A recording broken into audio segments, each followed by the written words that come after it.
I've been wrestling with a feeling for a few weeks now. I would say since my breakup with my abusive ex. And the big struggle has been like wondering why this feeling of hurt has been lingering, which is a little wild to say out loud, like with everything that happened. Like, okay, I'll first say like so I took the Myers-Briggs personality and I got campaigner, and a part of that it talks about how campaigners, what's the line? It's like when campaigners have feelings for someone, they rarely hold back, and how like they throw caution to the wind and all that. And it was very validating for me because that's something I've always tried to change about myself. So like seeing it like, oh, like explained in a personality test, like it just made sense. You know, I felt less defective of an individual. But like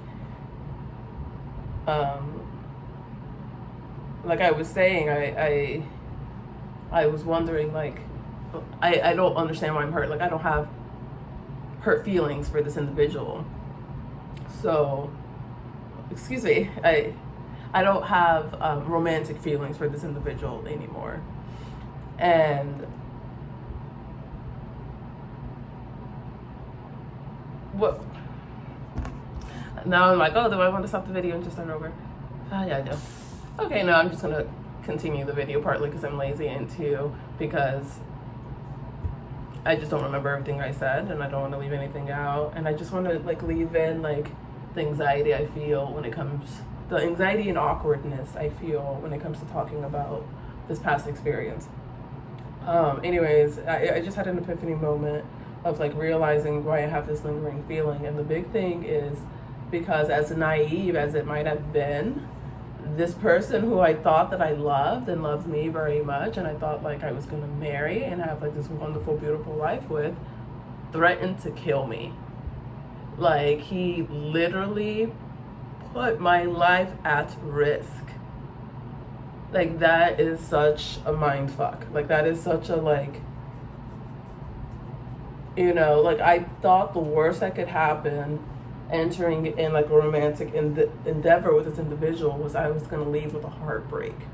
You know, like I would be rejected and my feelings would get hurt. When in actuality, it's like, no, I could have died. Like it was such a thing, like, and I've been left with like the scar of like not really wanting a serious relationship, or not like expecting one, at least not for a really long time. And it's like, why? Like, I don't fear heartbreak. I don't fear my feelings get hurt. Like, if anything, I can listen to certain songs more intensely that I love, like heartbreak songs that I would understand in a different way. And it's just like, this feeling sucks, but like this song resonates more deeply within me. So it's like, it's not that.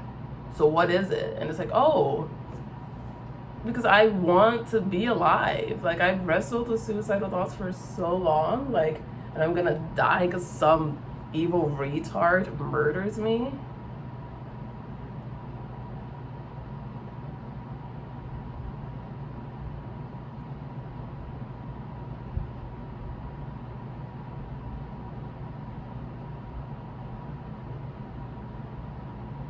It's just crazy. And I don't know, I think I've wrestled in my life before of like, was that person a narcissist? Like reflecting on people who've been in my life previously, like, was that person a narcissist? I don't know. And it's like easier to see, like, in the past I've dealt with people who were toxic or who were avoidant in nature, but I can more easily be like, this person is a narcissist. Like, that last experience, narcissist for sure.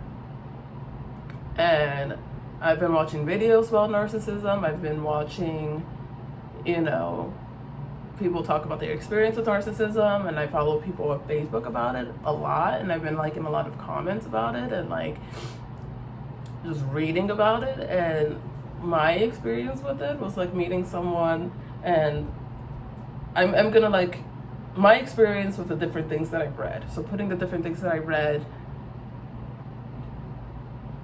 to my experience. I don't know why I said this, repeated that again. But like when I met the person, I felt like this very strong magnetic attraction to him. And someone explained that as like a big part of that is meeting someone who doesn't care. You know, like who has a very like I don't care attitude. Like it could be very hot, and someone who's very sure of themselves, regardless of like if that confidence is backed up or not. They feel confident, I guess. And usually the confidence is not backed up by anything in reality. It's backed up by their delusions and their lies. But at first, that attitude is fun, that demeanor is fun until you spend time with that person and you realize, oh shit, this person really does not care about anything. Like, it turns from hot and like sexy to like this very irresponsible and annoying thing. Like, who the fuck uses a plunger as a toilet paper holder and then plunges the toilet with the toilet paper roll still on the plunger? Like, who the fuck does that? Okay, that's just a side note. Like, that's just annoyance. I hope it doesn't distract away from the whole video. I was just venting there. But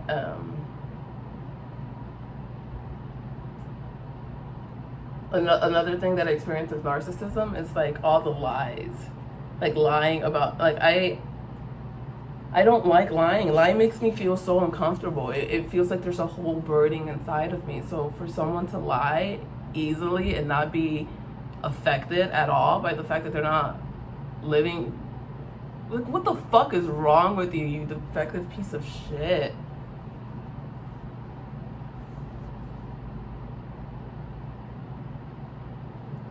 And a big thing is I always fight to keep my kindness and generosity towards other people. Like, I don't want to change that about myself. Like, I don't want to change that I'm open-hearted, and I don't want to change that I'm very giving. If anything, I've gotten better at deciphering of like who I give access to me to. Like, I'm not going to change who I am as a person. Instead, like, if someone takes advantage of these qualities of mine, I just won't give them access to me. Like, you're not going to change me. You just don't get to be around me. And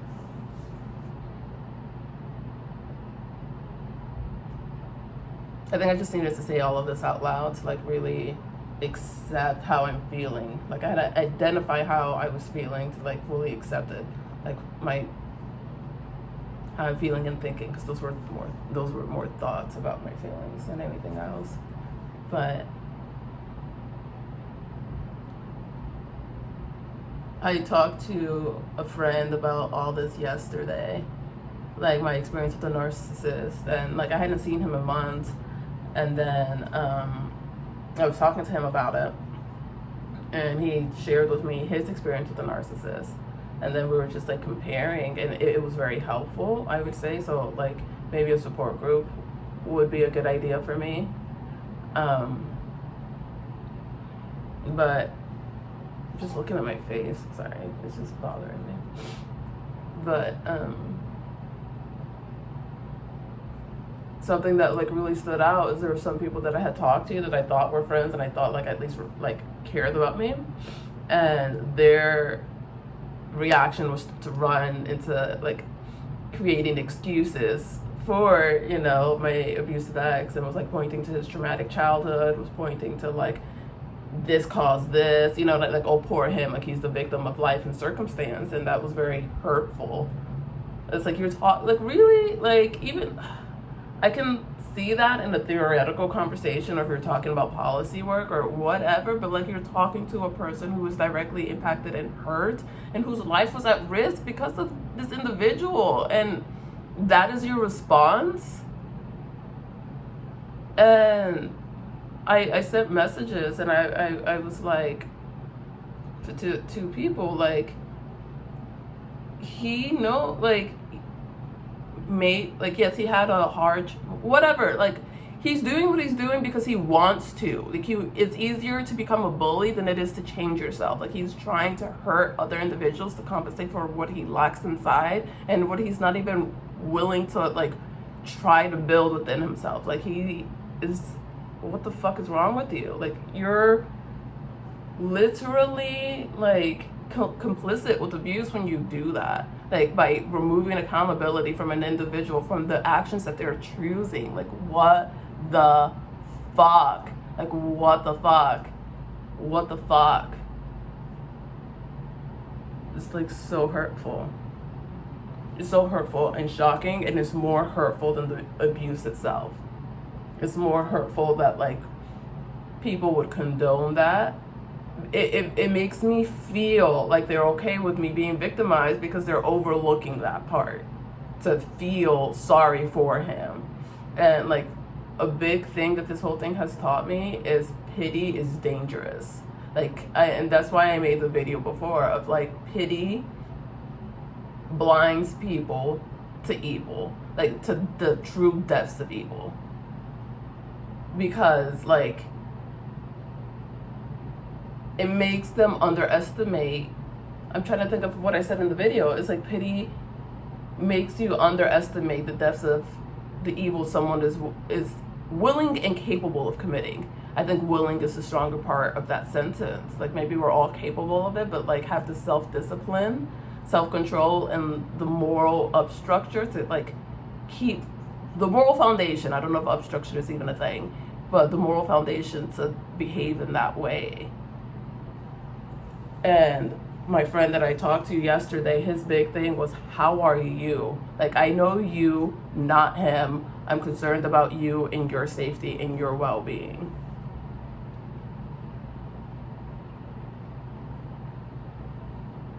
And that, like, created, like, a sense of safety within me that, like, I just felt something change within me in a better way. Like, so the abuse, like, opened my eyes up to reality, to, like, different dangers, I guess. But, like, I think the dangers of vulnerability is because I'm such a vulnerable person. It's like, I am okay being vulnerable in multiple situations where more people would be more hesitant to do so. And I think I initially thought that I would have to shut that off, but I can't. Like, that's just who I am as a person. I just have to be more discerning with who I give, like, access to me in an intimate way. That's what I just have to do. But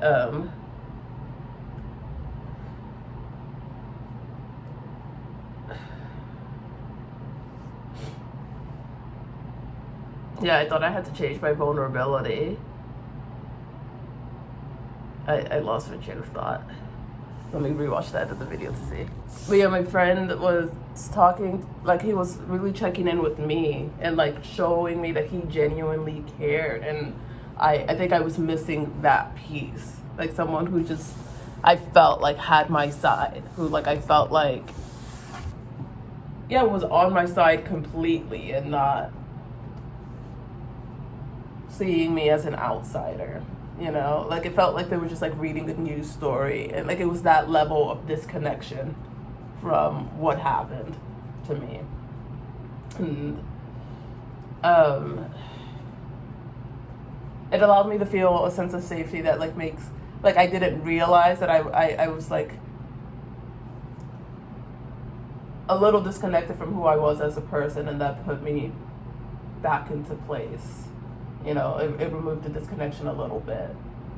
And that was something that was hurtful, because I felt like there was a lot that I thought he understood about me, because we had a lot of shared experiences in some ways. So it's like, you understand the hurt, you know, you understand the impact that this has on you, because you live, to some degree, right? You live the consequences. Maybe you don't fully understand how they impact you, but you're living the consequences. You understand greatly, like, you completely, how you're hurting me, because I explained it to you. Maybe you weren't listening, I don't know. And then you're gonna, like, go out of your way to hurt me in the very ways that, like, we've already talked about, like, hurt me, like, yeah, and it's like multiplied. It's exasperated already by the trauma that I already had. Okay, that's what I'm trying to get at. And how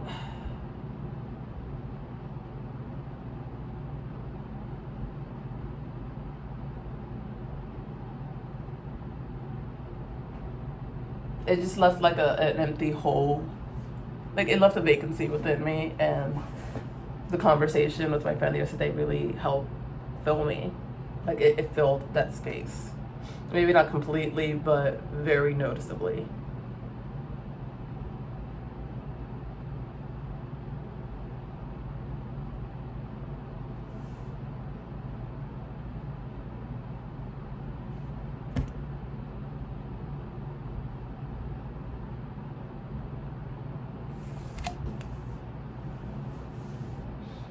Um, and another thing I've been reading with narcissism and all this stuff is just like ways to avoid them and all this stuff. Like, I get that as like a form of prevention, but I do understand why it feels victim blaming. Like, I would understand the argument. Like,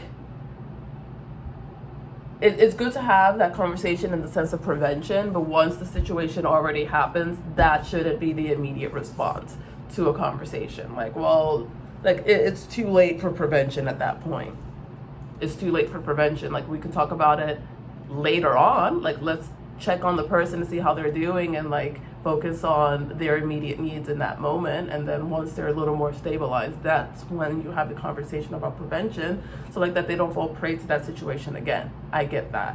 So like, if anything, I like to look at like different experiences as a way, like, it deepens my ability to show up for other people. Like, it just makes it easier for me to understand different scenarios. So like, I'm grateful for the situation because of that, but it doesn't take away how painful it was, and it doesn't take away the work I have to do for myself. You know, it just highlighted it in certain ways, but it also made me realize the strength that I had and how I could show up for myself and keep myself safe. Because that's like a concern I had before. Like, I don't know how to keep myself safe. It's like, maybe like I got myself in not a great situation, but I knew how to get myself out. Like, I relied on my instincts to do that. And I didn't feel like I could really talk to anyone when I did that. So it's like, I really got myself out of that alone when, you know.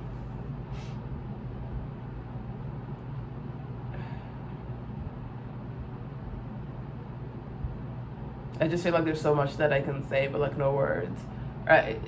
Yeah, I think I'm at a great moment of pause, like a great moment where I just need to pause on like what I just said, maybe rewatch it and just like really take the time to fully absorb that and sit with it.